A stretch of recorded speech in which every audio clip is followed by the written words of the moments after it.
네, 여러분 안녕하십니까. 3부 진행을 맡은 고발뉴스 이상호 기자입니다. 여러분 어떠세요?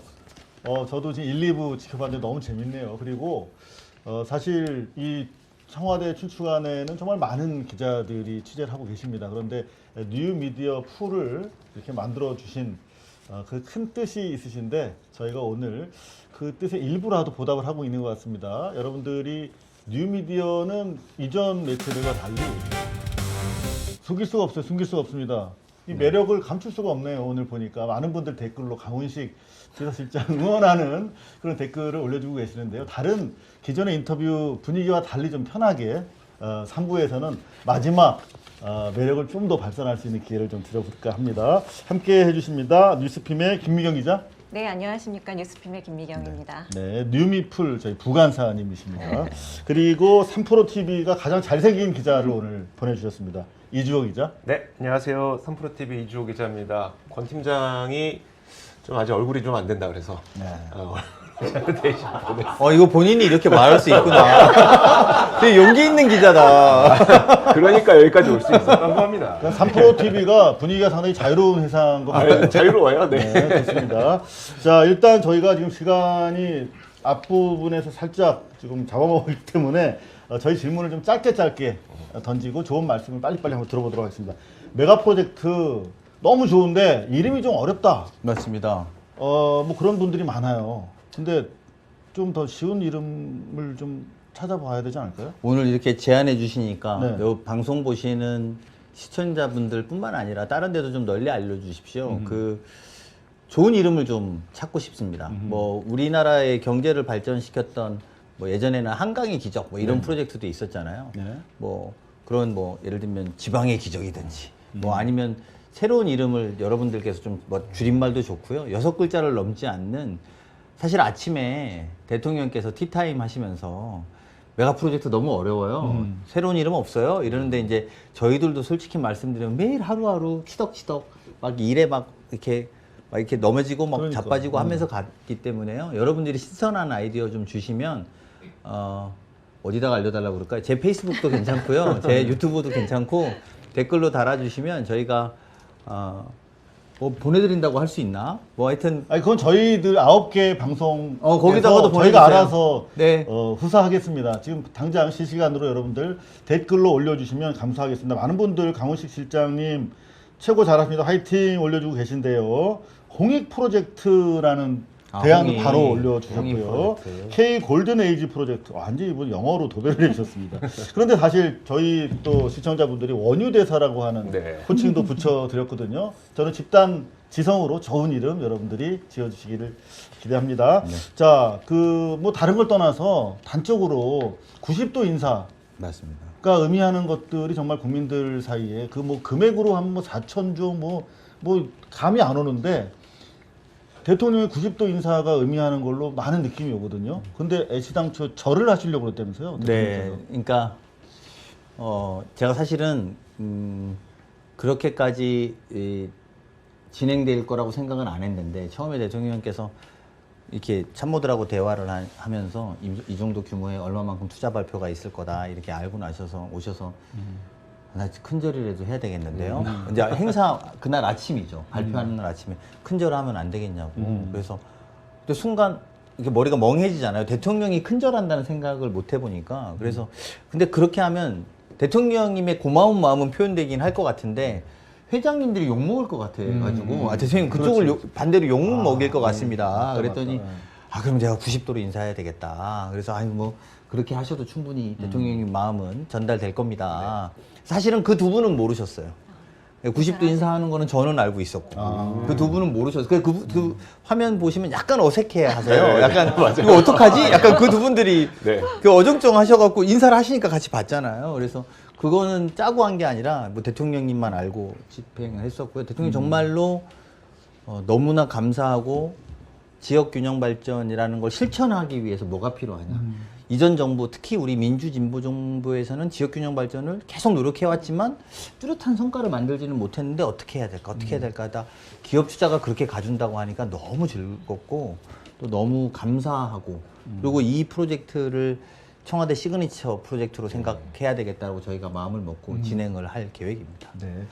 그거 하나 짧게 더 추가 여쭈면 야당에서는 뭐 기업들 막 이렇게 강제로 막 끌어다가 막 그 하기도 싫어하는 투자를 강제로 시킨 것처럼 그렇게 몰아가는 분위기가 있는데 그렇죠. 아까 일부에서 말씀 들어보니까 외국으로 갈 뻔했던 사실 다국적 자본인데 따져보면 그걸 국내로 유치해 왔는데 야당이 저렇게 흔들면 외국으로 나갈 수도 있는 상황이라는 걸 알았어요 저희가. 근데 이게 여러분들 아마 시청자분들이나 기자분들도 이해를 돕기 위해서 제가 좀 몇 가지 말씀드리면 과거에 우리 일반 자동차에 보통 반도체 칩이라는 게 한 2, 300개 들어갑니다. 네. 그런데 전기 자율주행차가 되면 2, 3천 개로 10배가 늘어납니다. 그러니까 이렇게 간단한 거예요. 자율주행차가 원하는 건 그러면 칩이 200개, 300개 들어가다가 10배가 소요가 10배가 늘어나는 겁니다. 가전제품도 AI로 요즘에 하잖아요. 뭐 이렇게 예약도 하고 막 이렇게 하잖아요. 한 3배 들어갑니다. 추가로. 그러니까 똑같은 물건을 쓰더라도 이제는 몇 배씩 늘어나게 된 겁니다. 그리고 특히 이제 뭐 휴머노이드 로봇 이런 건 1000개 이상 들어가고요. 그래서 이게 당장 한 4, 5년 뒤까지 지금 저희가 메모리 반도체 시장이 2284억 불 정도 되는데 30년까지 딱 5년 만에 8194억 불 정도로 4배로 급속도로 네, 성장합니다. 네. 제가 요거 관련해서 하나만 말씀드리면 83년도부터 삼성전자가 반도체 사업을 시작했거든요. 그러니까 작년까지 얻은 전체 총수입이 294조일 겁니다. 순이익, 전체 총순이익 말이죠. 매출 말고. 40년 동안. 그렇죠. 40년 전. 40년 동안 94억 정도 될 94억. 겁니다. 네. 예. 290. 정확한 숫자까지는 모르겠는데 한 대략 290, 그 정도. 그 정도 됩니다. 근데 올 한 해에 예측되는 순수익이 300에서 350조입니다.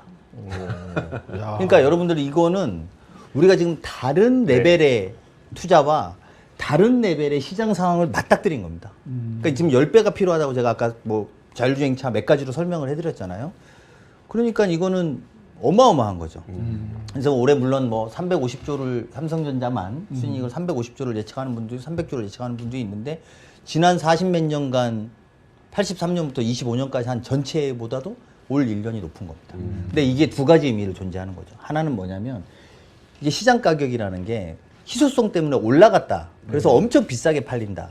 그래서 지금 60, 70%밖에 우리가 못 하고 있거든요. 엄청 비싸게 팔린다. 이게 무슨 말이냐면 또 하나로는 양을 늘리지 않으면 이게 장악할 수가 없는 거예요.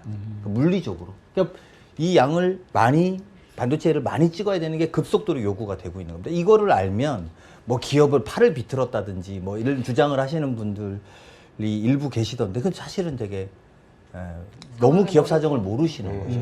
그러니까 그 기업에다가 그래? 그러니까 이제 예를 들면 4,770 뭐 몇 조인가 뭐 되잖아요. 전체 규모가. 네. 우리가 처음 들어본 숫자잖아요. 근데 반대로 아까 삼성전자 이익으로만 봐도 처음 듣는 40몇 년간 반도체가 대한민국 경제를 이끌어왔다고 했는데 단 1년 만에 그것만큼보다 더 벌었다고? 이것도 설명할 길은 없거든요. 근데 우리가 경계해야 되는 건 그러면 그만큼 양을 못 갖다 내고 있는 것이고 그 양을 급하게 빨리 만드는 것은 우리나라 행정력과 정부가 뒷받침해야 되는 것이고 이게 이 동네 갔다 저 동네 갔다는 게 문제가 아니라 다른 나라와의 경쟁에서 최근에 그래서 애플이 미국 정부에다가 중국산 반도체를 쓸 수 있게 허용해 달라고 하고 네. 있다는 보도가 있었습니다. 네. 그건 뭐냐면 한국 거 쓰고 싶은데 너무 비싸고 빨리 공급이 안 돼. 그럼 우리 다른 거라도 찾아서 써야 되잖아. 그럼 이 수요를 없애는 것은 빨리 신속하게 정부가 행정력으로 집행하는 수밖에 없다. 그래서 그런 정치적인 논란과 쟁점으로 이걸 끌어갈 문제는 아니다. 이렇게 생각합니다. 네, 이제 저보다 좀 전문적인 기자분들한테 마이크를 넘기겠습니다. 뉴스팀의 김미경 기자. 네, 지금 행정력 말씀을 해주셔서 좀 이어서 여쭙겠는데요. 대통령께서 29일 날 국민보고회를 하시면서 직접 청와대 내에 이 프로젝트를 관할을 할 그 직할 담당관을 신설을 하겠다고 말씀을 주셨고 또 직접 챙기겠다고 약속을 해주셨거든요. 그럼 아무래도 청와대 내에 생기는 조직인 만큼 강력한 컨트롤 타워 역할을 하지 않을까 예상을 할 수가 있는데 좀 어떻게 구상하시고 또 어떻게 진행하실지 설명 좀 부탁드리겠습니다. 여러분들이 생각하는 것보다 빠른 속도로 진행하려고 합니다. 저는 언젠가부터 지도자들을 보면서 내가 아까 해외 정상의 지도자들을 보면서 what to do가 중요한 게 아니라 how to do가 중요하다고 생각합니다. 이제 앞으로 지도자의 덕목은 뭘 할 거야 말하는 건 많은 지도자들이 합니다만 어떻게 할 건데 이거를 말할 수 있는 사람은 많지 않을 거라고 보고 이재명 대통령은 how to do를 말할 수 있을 겁니다.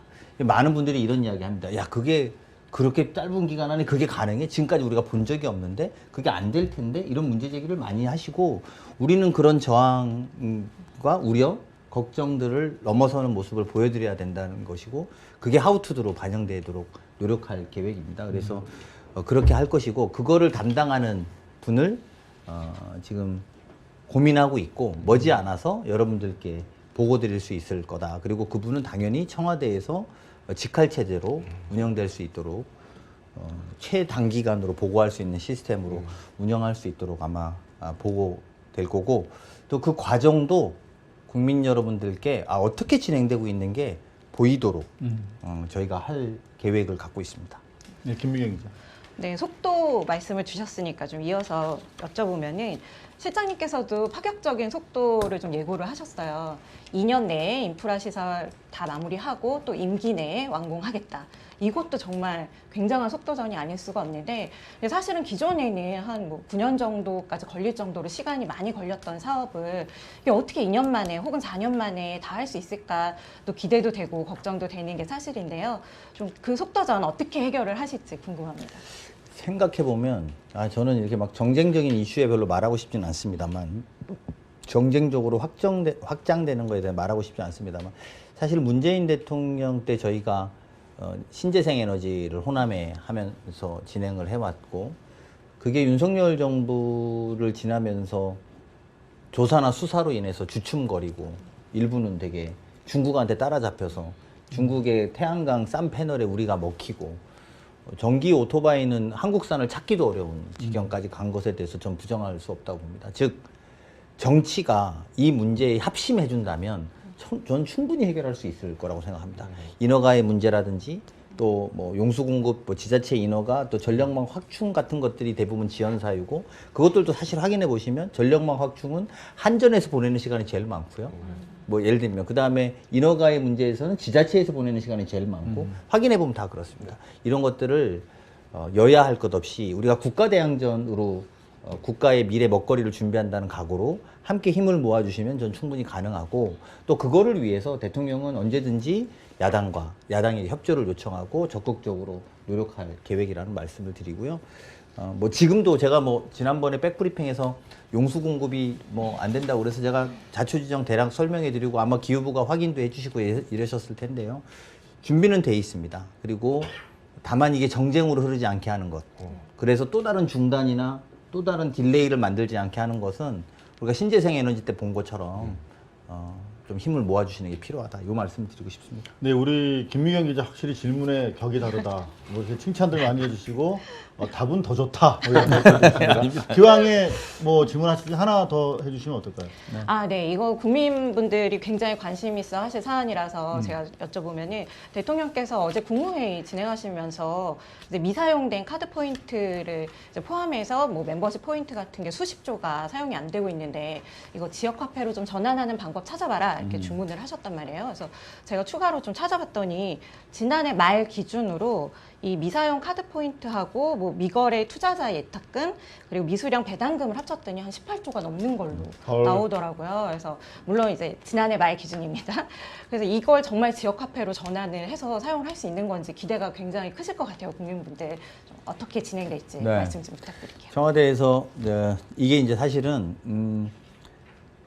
저희들이 이제 분석한 바로는 맥시멈 다 이게 분야가 굉장히 많습니다. 뭐 이를테면 문화체육관광부에도 있어요.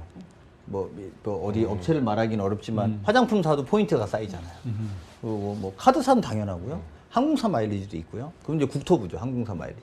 카드사는 금융입니다. 그래서 이제 저희가 대통령님한테 보고 드릴 때는 대통령님이 국무회에서 말씀해 주셔야 될 것 같다. 왜냐하면 이게 전 부처에 관할돼서 너무 많은 돈들이 숨어 있고 이게 매년 생기는 게 저희가 추정해 본 걸로는 이게 확인한 걸로는 아직 한 8, 9조까지는 나왔고요. 추정해 보는 걸로는 매년 20에서 25조 정도까지 될 가능성이 있다는 겁니다. 물론 이제 그게 그 기업의 부채랑 연결돼 있는 경우들이 많습니다. 네. 그래서 그런 회계적인 처리 문제라든지 뭐 이런 것들이 좀 정리돼야 되는 것들이 애로사항은 있습니다만 매년 20에서 25조 정도가 이렇게 나온다면 이거를 지역화폐로 우리 과거에 그 숨은 세금 자기가 세금 내서 이렇게 한 번에 클릭해서 볼 수 있게 했던 기능이 있었거든요. 내 카드 포인트를 한 번에 클릭으로 전부 다 긁어서 볼 수 있는 것을 한번 개발해 보자. 우리 정부에서 그런 목표를 가지고 대통령님이 한번 말씀을 하신 거고요. 그렇게 되면 아무래도 국무조정실 이런 단위가 주체가 되어서 해야 되지 않을까라는 생각 정도를 갖고 있지만 국무조정실은 처음 듣는 이야기다 할 수 있습니다. 왜냐하면 지금 날것은 네, 아주 완전 날것이라서 아마 오늘 내일 뭐 모레 정도 지나면서 이제 자리를 잡겠지만 이게 전체 부처를 관할해야 되고요. 그래서 그것만 된다면 한 번의 클릭으로 내가 사실은 지금까지 기업의 마케팅 수단으로만 전락해버린 카드 포인트들이 있는 게 사실이잖아요. 그거를 기업도 이제 좀 책임감 있게 할 수 있는 약속을 지키라고 내놓고 또 우리 이 국민들도 카드 포인트는 다 지역화폐로 내가 써서 또 소상공인 이런 쪽에 더 할 수 있으면 그렇게 하는 게 맞겠다라고 생각하고 추진을 할 거고요. 뭐 얼마가 걸릴지 모르겠습니다만 그리 오래 걸리지 않도록 노력해서 국민 여러분께 보고를 드리도록 하겠습니다. 네. 한성숙 총리님 가시자마자 큰일 맡으셨네요. 아, 그렇죠. 네, 지금 뭐 참 많은 분들 함께 해주고 계신데요. 원유대사 훈식이 형 열심히 하는 모습 최고. 오름님, 훔더벨트님은 청와대에서 기자들과 이렇게 직접 소통하는 방송 너무 좋다 이렇게 해주셨는데 저희 뉴미디어 풀의 또 자랑입니다. 작지만 강한 3프로 TV의 이주옥이죠. 네, 메가 클러스터가 진짜 전 세계 화두가 되고 있는 것 같습니다. 어제 보니까 파이낸셜 타임즈 일면이 메가 맞습니다. 클러스터로 장식됐더라고요. 제가 경제 쪽에서 한 10년 넘게 있었거든요. 한 15년 있었거든요. 외신에서 그 정도로. 우리나라를 일면에 내놓는 일이 거의 없습니다. 그래서 굉장한 관심인데 왠지 저는 이 모습을 일면에 있다는 건 결국 각국 정부들의 그 수반들도 다 볼 거잖아요. 그럼 그 수반들이 과연 무슨 생각을 했을까? 맞습니다. 라는 걸 딱 하면 내가 만약에 트럼프라면 저거 우리 거 가져와야 돼. 막 이런 생각을 할 정도로 거대한 프로젝트라는 생각이 들거든요. 근데 비서실장께서는 이제 대통령을 대신해서 특사로 또 해외 자주 가시기도 하셨고 많은 성과를 내셨는데 사실 우리나라의 국격이 이렇게 올라가는 만큼 우리가 성과를 거두면 거둘수록 그에 합당한 책임이 좀 뒤따를 것 같기도 하거든요. 그러면 이제 그 성과를 발표하시면서 뭐 저희에게 구체적인 내용들을 공개할 수는 없겠지만 어떤 국제적인 약속을 해달라는 어떤 그런 요구를 받으셨을 때 그럴 때 어떤 좀 느낌이신지 혹시 에피소드를 통해서 우리 국민들이 좀 접할 수 있을 만한 그런 것들이 있을까요? 아니 일단 질문을 두 가지 주셨는데 한 가지 먼저 말씀드리면 저희가 우려하는 바입니다. 트럼프 뭐 대통령이 그렇게 될지 또 누가 그렇게 될지 모르겠습니다만 대통령 모시고 정상회담을 진행하다 보면 정상회담을 보면 이거 뭐 정정해달라고 해서 정정 잠깐 해드릴게요. 제가 칼둔 청장을 처음 만난 계기가 G20이라고 했는데 경주 에이펙인데 제가 헷갈렸습니다. 하여튼 뭐 그 정정을 바로 해드리고요. 그 정상을 만나다 보면 크게 두 가지 요구가 제일 많습니다. 오늘 처음 이 자리를 빌어서 밝히면 반도체 공장 우리나라에 지어주면 안 되냐. 두 번째가 한국의 무기를 좀 빨리 살 수는 없을까? 네. 이 두 가지입니다. 아마 나토라고 하는 단위에서 가장 많은 무기를 수출하는 나라는 미국이고요. 그 다음은 대한민국입니다. 그래서 사실은 나토에서도 우리나라의 대통령에 대한 위상은 다를 겁니다. 이 두 가지가 제일 요청이 많습니다. 한국 대통령 만나면 만나자. 그리고 이거는 또 대부분 이 두 가지 아젠다가 다 대통령 정도 돼야 대화를 할 수 있는 내용이죠. 그래서 말씀하신 것처럼 어느 나라가 야 한국에서 그 여야 그렇게 싸우고 말이야 이 동네냐 저 동네라고 하는데 우리나라로 와. 우린 좋아. 우리는 다 해줄게. 그리고 우리 투자자들한테도 내가 알려줄 거야. 거기 가지 마. 저렇게 싸우는 애들한테. 이게 제가 두렵다는 겁니다. 그리고 그걸 우리가 지켜주셔야 됩니다. 저는 그런 문제, 그래서 제가 아까 국가대항전이라고 표현한 건데 만약에 그렇게 된다면 정말 정말 그거는 국민들한테 큰 죄를 짓는 것이다. 그래서 내 동네에다가 안 해줘서 서운해가 포인트가 아니라 야 빨리 하자. 그리고 더 많이 하자. 공급이 이렇게 절대적으로 부족하다니까 다음번은 또 어디로 할래? 네. 이렇게 좀 생산적으로 하고 또 지자체들도 아 이게 더 되는 걸 수 있구나. 그 아마 그 프레젠테이션에 기업들이 한 걸 보면 반도체가 필요한 숫자가 이렇게 기하급수적으로 오르거든요. 근데 지금 여기 정도 포인트에 있다는 거예요. 이렇게 앞으로 오를 일밖에 없는데 그럼 앞으로 더 투자하거나 더 많이 해야 될 수도 있잖아요. 근데 이런 부분들이 사실은 또 국민들한테 소구가 되어서 빨리 준비해야 되겠다. 이거 한 가지 있고요. 뭐 또 그다음에 에피소드. 국민적 요구, 그러니까 그 국제적 약속에 대한 어떤 요구를 받으셨을 때 네. 어떤 느낌이신지. 아니 뭐 뿌듯하죠. 뭐 이거 같이 해보자 그러면 저희는 뿌듯하죠. 네. 근데 감사한 것은 저희가 이제 뭐 설득하면서 저 이제 주로 제가 가는 일들은 예쁘고 좋은 자리는 별로 없었고요. 이렇게 좀 어렵고 힘든 자리가 주로 뭐 전쟁 났는데 기름 구하러 가기 뭐 예를 들면 도전 과제 전쟁 난 데 가서 기름 구해 오기 뭐 이런 거였거든요. 그러니까 이제 사실은 근데 그 나라 가면 또 이러저런 요구를 하시죠. 요구를 하는데 저희가 소위 말하는 걱정하는 이면 합의 뭐 예를 들면 네. 그런 건 전혀 없습니다.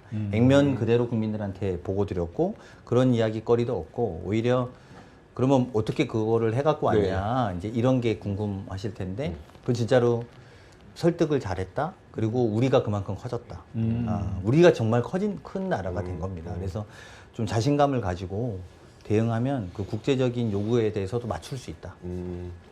뭐 비근한 예로 캐나다 잠수함 뭐 이거는 이제 잘 됐으면 좋겠는데 어떻게 될지 모르지만 현대자동차가 엄청 캐나다에 투자하기를 캐나다에서 엄청 바랬어요. 그래서 한국의 캐나다 현대차 회장님을 그렇게 만나고 싶어서 캐나다의 산업부 장관이 줄리라는 분인데 줄리. 예, 근데 엄청 뭐 연락을 하고 만났는데 뭐 만날 생각이 없다. 이랬다가 이제 제가 1월 달에 갈 때 네. 현대차의 정의선 회장님과 뭐 거기 이제 부회장님하고 그다음에 한화를 모시고 이제 같이 갑시다. 근데 그걸로 이제 그쪽에선 야 한국이 진심이구나 이렇게 우리가 뭐 그렇게 만나고 싶어 했는데 그렇게 우리가 만나기 어려운 사람을 이렇게 모셔왔구나. 이제 그런 이렇게 캐나다에서 내심 놀랬다라는 말씀을 들은 적이 있고 그런 우리 기업들의 역할 또 국가가 이렇게 한 팀으로 하는 역할의 노력들이 좋은 반응을 보이는 게 많이 있습니다. 네. 한 가지 더 질문 드리고 싶은 거는 요거 약간 민감할 수 있긴 있는데요. 그 얼마 전에 이제 미실현 이익에 대한 과세로 토론이 이루어졌다라는 보도 때문에 많은 분들이 굉장히 좀 되게 예민하고 화냈죠. 화가 많이 나셨거든요. 물론 저희가 이해하기로는 이제 지금까지 지금 과세를 하고 있는 소득별 따로 과세, 그러니까 별개 과세로 하는 것이 아니라 우리가 만약에 포괄적 과세, 그러니까 모든 손익을 다 따져서 포괄적으로 과세를 할 경우에 그러면 이게 그 이익과 손실이 나는 시차가 존재하다 보니까 거기서 발생할 수 있는 실현되지 않은 이익은 어떻게 처리해? 라고 하는 논의를 하다 보니까 이런 얘기가 나온 걸로 저희는 이해를 하고 있긴 합니다만 아무래도 여기에서 많은 국민분들께서 그 민감하게 반응하실 수밖에 없는 거는 정부가 또 세금 거두려고 한다라고 하는 인식이 있을 수밖에 없는 것 같거든요. 얼마 전에 이제 그러니까 지금도 계속 진행되고 있지만 초과 세수에 대한 이야기도 세금을 더 걷겠다가 아니라 사실은 기업들이 워낙 잘하다 보니까 자연스럽게 늘어난 세수를 어떻게 활용할 것인지를 논의하자고 하는 거잖아요. 근데 이것도 이렇게 민감하게 반응할 수밖에 없는 건 결국 정부가 세금을 더 걸으려고 하는 것 같아라고 하는 어떤 각인된 어떤 게 있는 게 아닐까. 그 각인인지 가짜 뉴스인지는 따져봐야 되는데. 그러면 이제 결국 이재명 정부의 그 증세에 대한 입장이 어떠신지 좀 말씀해 이제 주세요. 사실관계로만 명확하게 말씀드리면 일단 그 토론회 이후에 들었습니다. 저희가. 네. 그러니까 무슨 말씀인지 아시겠죠? 저희가 토론회를 그 뒤에 그런 일이 있었어? 사전에 모르셨나요? 전혀 네네. 몰랐던 내용이죠. 그러니까 이제 저희가 무슨 계획이 있었으면 뭐 그런 것도 알고 그럴 텐데 네네. 전혀 뭐 그리고 국회에 있는 그 많은 토론회를 청와대가 뭐 알고 있거나 뭐 그렇지는 못합니다. 의원님들 한 분이나 또 이거는 아마 한 6, 7분하고 뭐 양대 노총뿐만 아니라 시민사회단체가 같이 열린 토론회였던 걸로 제가 뒤에 들었습니다. 네. 워낙 많은 분들이 화내셔서 아 그래? 그게 뭐지? 약간 이렇게 확인했던 있는 대로 말씀드리면 그런 거고요. 저희는 뭐 지금 어떤 정부든 마찬가지일 거라고 봅니다. 증세 자체는 매우 부담스러운 일이고 정부의 입장에서는 쉽게 선택할 수 있는 문제는 아닙니다.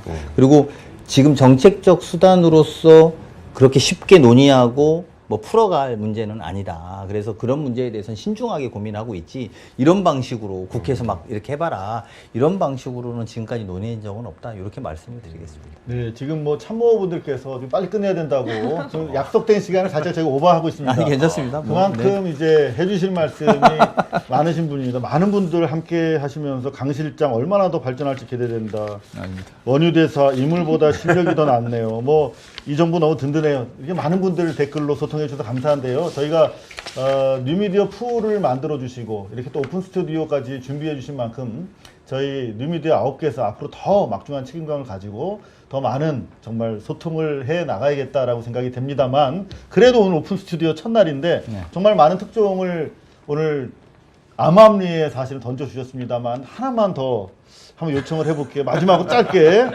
지금 메가 프로젝트 많은 분들이 무슨 댓글로 한올 프로젝트 뭐 계속 이름을 장명해주고 계신데, 어찌됐든 간에 메가 프로젝트 향후에 추가로 또 예정인 대규모 프로젝트가 있다는 설이 있던데. 일단 뭐 요거 두 가지로 말씀을 하나 드릴게요. 아까 제가 상황은 다 설명했습니다. 그러니까 일반 자동차 2,300개 들어가던 게 이제 자율주행 좀 2,3,000개 들어가면 차 한 대에 필요한 게 10배씩 칩이 필요해지는 상황입니다. 그 생산 능력이 늘어날 수밖에 없고, 만약에 대한민국 전체뿐만 아니라 자율주행 차가 얼마만큼 빠른 속도로 전파되느냐도 또 달려 있는 거죠. 그래서 이거는 기업들도 예측하기 어려운 겁니다. 그래서 기업마다 약간의 온도 차이도 있습니다. 심지어 뭐 SK는 막 뭐 엄청 뭐 이렇고 뭐 삼성은 뭐 엄청 이렇고 이렇게 입장들이 조금씩 다릅니다. 그래서 저희도 이게 얼마만큼 어디까지 갈지 모르겠다. 제가 즉 바꿔 말하면 반도체가 지금까지는 슈퍼 사이클이라는 표현으로 썼습니다. 그래서 이 사이클이 내려가면 다시 꺾여 내려가고, 그다음 또 이제 좀 어려울 때는 국가 경제도 약간 좀 주춤해졌다가 다시 사이클이 오면 이렇게 됐던 거잖아요. 그게 83년부터 지금까지 총 수익으로 얻은 게 293조고 올 한 해에 350조인데 이 사이클의 규모와 볼륨이 커진 거죠. 그리고 두 번째는 실제 이게 사이클이 생길 거냐는 의문입니다. AI 시대에. 다운이 없다. 아니, 그러니까 그건 판단의 영역이죠. 모르는 거죠. 그러니까 판단의 영역이죠. 왜냐하면 이 저장 장치가 계속 필요할 거야 라고 하면 메모리를 계속 늘려가야 되는 거잖아요. 근데 아니, 잊혀질 권리를 저장 장치에게도 주자. 예를 들어서 AI가 그렇게 되면 줄일 수도 있겠죠. 그래서 이 문제는 좀 다른 영역입니다. 즉 이 투자가, 그래서 저희는 그렇게 표현하는데 완전히 지금까지와는 차원이 다른 투자 규모들이 벌어지는 거고, 우리도 한국 경제에 대해서 그런 인식을 가져야 된다. 네, 지금은 그런 상황이라는 것이 저희들의 판단이고요. 두 번째는 이제 이런 문제를 하는 데 있어서 자꾸 막 영남 소외 뭐 호남 뭐 이렇게 하는데, 저는 좀 안타까운 게, 우리가 이제 보면 산업의 쌀이라고 하는 철강이 포철이 이제 처음 했는데 65년에 논의하기 시작해서 73년에 첫 출선을 합니다. 그리고 광양제철소는 87년 돼서야 첫 출선합니다. 울산의 석유화학단지는 72년에 하고요. 여수는 80년에, 한 10년씩 차이가 갭이 나왔었습니다. 그 인구 분포로 보면 대한민국 인구가 2천만 늘어나는 동안 영남 지역은 아마 제 기억에는 아마 그 260만이 늘어나고요. 호남은 170만이 감소했습니다. 대한민국이 2천만 늘어나는. 그러니까 그 정도로 지역 균형 발전의 측면에서 보면 소외되고, 그 소외가 역설적으로 지금 기회를 만든 겁니다. 땅값도 싸고 우리가 좀 잘 만들면 하고, 그리고 지지난 정부의 신재생 에너지 깔아놨던 것이 중간에 중단은 됐지만 또 기반이 됐고, 그래서 정부도 이 부분에 대해서 마치 이게 지역을 차별했다라는 인식을 갖지 않기를 바라고 있고, 또 정치권도 그렇게 오해하지 말고 한쪽이 너무 비정상적으로 기울었다면 그걸 바로 잡아 나가는 게 행정의 역할이지, 그걸 또 뭐 우리가 팔 비틀어서 하지도 못하고요. 네, 그런 건 오해는 안 하셨으면 좋겠고, 향후에 더 많은 투자가 이루어질 수 있도록 국제 글로벌 기업들이 봐도 여기 한국은 할만하다. 왜? 그렇게 길게 되던 게 이재명 정부라는 공간을 거치면서 9년씩 걸리던 게 2, 3년 안에 되는구나라는 걸 보여드려서 한국이 투자하기 더 좋은 나라가 되면 더 많은 투자가 있을 것이고, 그 투자에 따라서 더 많은 지방정부들이 혜택을 볼 거다. 이렇게 생각하고 임할 생각입니다. 네, 향후 추가 예정인 대규모 프로젝트가 있느냐라는 질문에 부인하지 않았습니다. 대신 어디까지 갈지 모르겠다. 저희가 충분한 냄새를 맡고 여쭤봤는데 이 정도면 뭐 알아서 많은 분들이 기사를 쓰실 거라고 생각합니다. 자, 마무리해야 될 것 같습니다. 오늘 정말 바쁜 시간에 이 이재명 정부의 뉴미디어 정책이 반영된 뉴미풀 오픈 스튜디오 행사에 참여해 주셨는데 마무리 인사해 주시죠. 아, 네. 저 원래 60분 계획하고 왔다가 80분을 넘겨서 그 국민 여러분들한테 드리고 싶은 말씀은 예전의 미디어 환경하고 지금 미디어 환경이 확실히 달라진 것 같습니다. 일이 생기면 옛날에는 그 다음 날, 그날 저녁에 우리가 소위 말하는 조판을 보면서 다음 날 무슨 보도가 날 거라고 준비했다면 지금은 그 일이 생기면 1시간 안에, 심지어는 30분 안에 보도가 나오고 확산이 됩니다.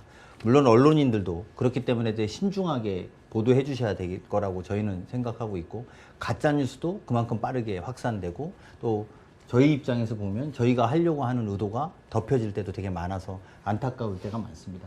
하지만 반대로 이런 공간을 통해서 더 긍정적이고 또 정부가 잘하고 또 격려받고 또 필요하면 지적도 하시는 공간이 생기기 때문에 조금 더 여러분들과 가까워지고 조금 더 진실된 또 투명한 보도가 이루어질 수 있도록 협조하고 노력하겠습니다.